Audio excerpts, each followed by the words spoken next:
اعوذ باللہ من الشیطان الرجیم بسم اللہ الرحمن الرحیم نحمدہ و نصلی علی رسول الکریم السلام علیکم ورحمۃ اللہ وبرکاتہ۔ موضوع پیش خدمت ہے سوچنا، غور کرنا، دین و دنیا میں ترقی۔ نبی اکرم صلی اللہ علیہ وسلم کا ارشاد ہے کہ مومن کو ٹھوکر لگے تو وہ فوراً غور کرتا ہے کہ مجھے یہ ٹھوکر کیوں لگی، مگر منافق کی مثال ایسے ہے جیسے اونٹ کا مالک جب شہر جاتا ہے تو شہر سے باہر اس کا ایک گھٹنا یعنی اونٹ کا رسی سے باندھ کر چلا جاتا ہے تو وہ اونٹ جس کی اگلی ٹانگ دوری کر کے باندھ دی جاتی ہے وہ بلا چون و چرا اسی طرح کھڑا رہتا ہے یہاں تک کہ اس کا مالک واپس آ کر رسی کھولتا ہے تو وہ اونٹ چل پڑتا ہے۔ اس کو کوئی علم نہیں ہوتا کہ یہ آدھا دن یا شام تک میرا گھٹنا کیوں باندھا گیا اور پھر یہ کیوں کھول دیا گیا۔ دراصل اس حدیث مبارکہ میں ہر مسلمان کو دعوت دی گئی ہے کہ جیسے اسے کوئی تکلیف یا پریشانی ہو تو فوراً غور و فکر کرے کہ مجھ سے کیا غلطی سرزد ہوئی ہے۔ میں اکثر کہتا ہوں کہ اللہ تعالیٰ کی یہ شان ہی نہیں ہے ہم جیسے ہی کوئی گناہ کریں وہ ہمیں وہیں ذلیل و رسوا کر دے۔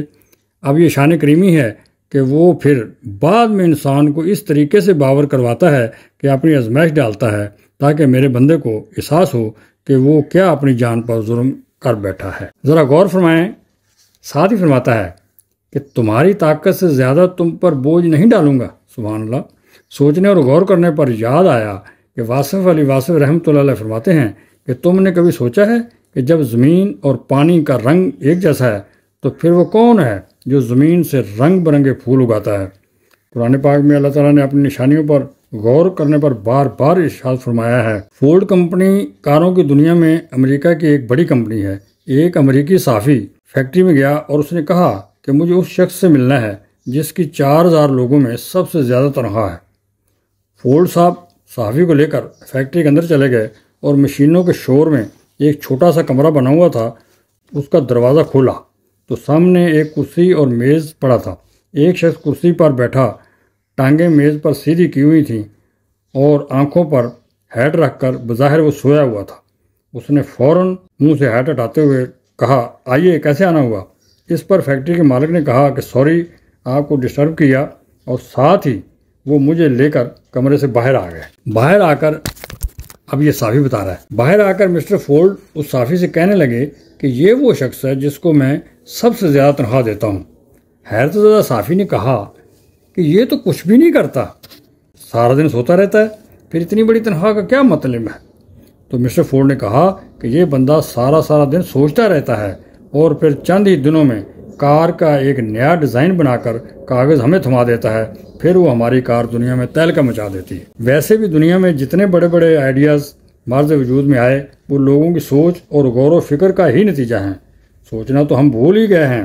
یہ میرے الفاظ نہیں بلکہ آج دنیا اخبار میں جناب ایم ابراہیم صاحب کا ایک کالم چھپا ہے۔